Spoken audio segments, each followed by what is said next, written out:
أعوذ بالله من الشيطان الرجيم بسم الله الرحمن الرحيم اللهم صل على سيدنا محمد الفاتح لما أغلق والخاتم لما سبق الناصر الحق بالحق والهادي إلى صراطك المستقيم وعلى آله حق قدره ومقداره العظيم.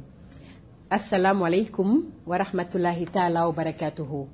Chers frères, chères sœurs, nous allons aujourd'hui, toujours dans le cadre des leçons du Ramadan, vous parler de la vie du prophète Salih alayhi salam.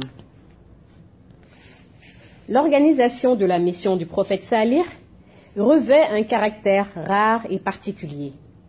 En effet, c'est depuis le monde Haïb que Salih a été préparé et que la prophétie lui a été insérée.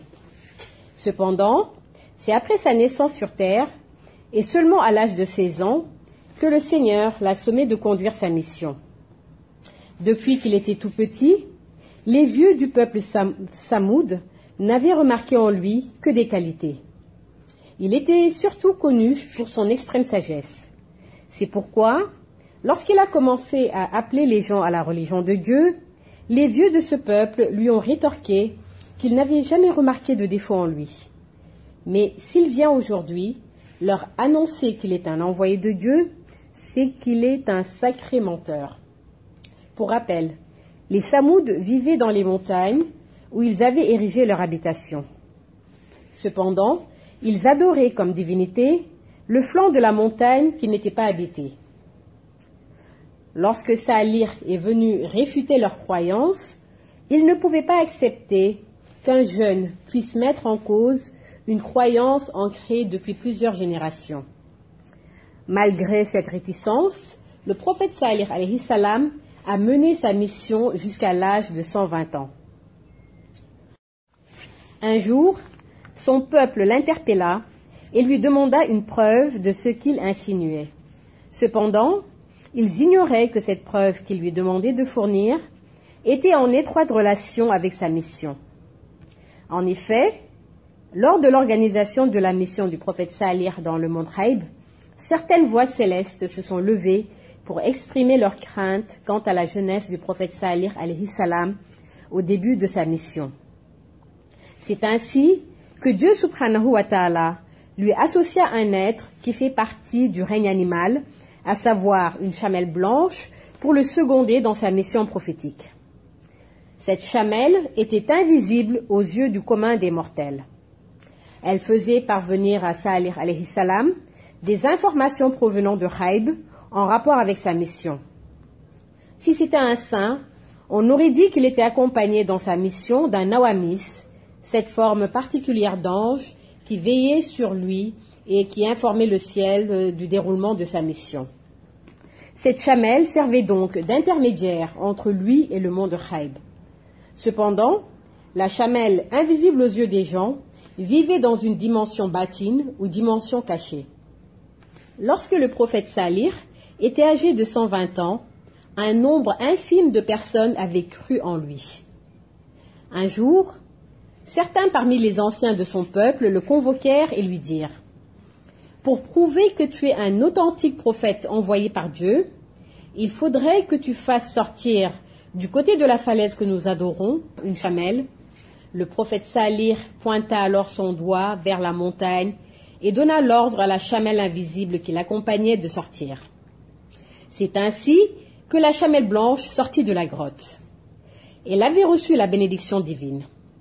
Elle produisait une grande quantité de lait qu'utilisaient régulièrement les Samoud. Ses mamelles ne tarissaient jamais. Ces vieux détracteurs remarquèrent que, depuis l'arrivée de cette chamelle, le nombre d'adeptes de Salih alayhi salam avait augmenté. De même, à chaque fois que la chamelle était à côté de Salih, tout ce qu'il disait était approuvé sans hésitation par l'assemblée présente. Ce qui n'était pas le cas lorsque la chamelle n'était pas avec lui. C'était comme si la chamelle avait une influence sur l'assistance de Salih. Ils comprirent donc qu'il y avait un secret rattaché à cet animal.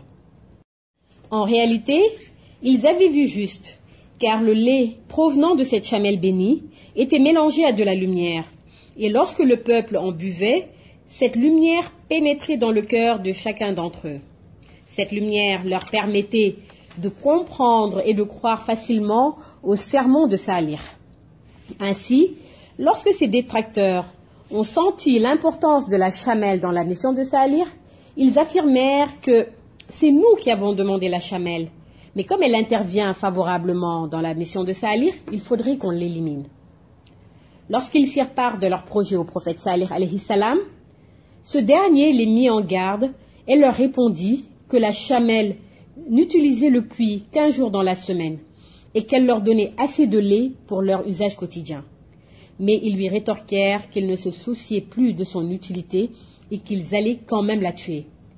Salih leur fit savoir que s'ils tuaient cette chamelle, le châtiment divin s'abattra sur eux. En réalité, le prophète Salih avait compris que le meurtre perpétré contre cette chamelle serait considéré par Dieu subhanahu wa ta'ala comme une attaque et une provocation envers la prophétie. L'anéantissement du peuple des Samoud n'était pas simplement dû au fait d'avoir tué la chamelle, mais essentiellement par le fait que l'acte commis était une pure provocation envers le monde Haïb. C'est comme si ce peuple tout entier avait souillé la sacralité de la Nubuwa ou la prophétie de Salih. Malgré la mise en garde, ils exécutèrent le chameau d'un coup de flèche. Après quoi, un homme dénommé Hadar lui coupa la tête d'un coup de sabre. Ce dernier était le plus méchant des Samoud. Ainsi, lorsque Hadar a coupé la tête de l'animal, la chamelle tomba d'un seul coup, sans même avoir à se débattre lors de sa chute. En effet, Dieu subhanahu wa ta'ala a retiré le secret de la prophétie de Salih qui était en elle avant même qu'elle ne soit abattue. Salih alayhi salam leur dit: « Vous avez commis là un crime grave et provoqué le ciel en tuant cette chamelle qui n'était pas en réalité un animal ordinaire. » Malgré cela, Salih alayhi salam les invita à rester chez eux pendant 3 jours pour se repentir et demander pardon à Dieu. À ce moment, Salih voulait implorer le Seigneur afin qu'il ne les punisse pas de cet acte malveillant. Seulement, égarés qu'ils étaient, ils demandèrent à Salih de faire descendre la promesse du châtiment si c'était avéré. Ils refusèrent donc publiquement de se retirer pour les 3 jours. Ainsi, Dieu subhanahu wa ta'ala ordonna à Salih de quitter la ville, lui ainsi que tous les croyants, afin d'en découdre avec ce peuple des Tsamoud qui a osé défier Haïb. Lorsque Salih quitta le pays, le Seigneur envoya l'ange d'Ibril qui vint surplomber la ville et poussa un cri effroyable sur eux.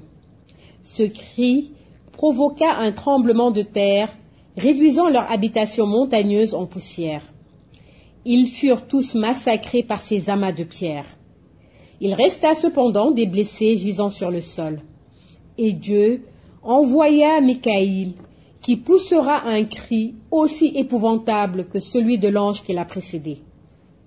Son cri traduisait son incompréhension face à l'audace de ce peuple d'avoir défié Haïb, et aussi face à la gravité et à l'ignominie de l'acte perpétré par les Tsamoud. Le bout de salive qui sortait de sa bouche lorsqu'il poussa son cri provoqua un tonnerre assourdissant qui se transforma en foudre qui les carbonisa sur place. Allah subhanahu wa ta'ala extermina ainsi ce peuple, car il n'aime pas que des hommes ordinaires souillent la prophétie ou se mettent à provoquer le ciel. Cet exposé est terminé. Nous vous remercions de l'avoir suivi. Nous remercions notre guide, notre maître, le Qutbul Aqtab al-Kabir, Seydi Mohamed El-Cheikh. Assalamu alaikum wa rahmatullahi ta'ala wa barakatuhu.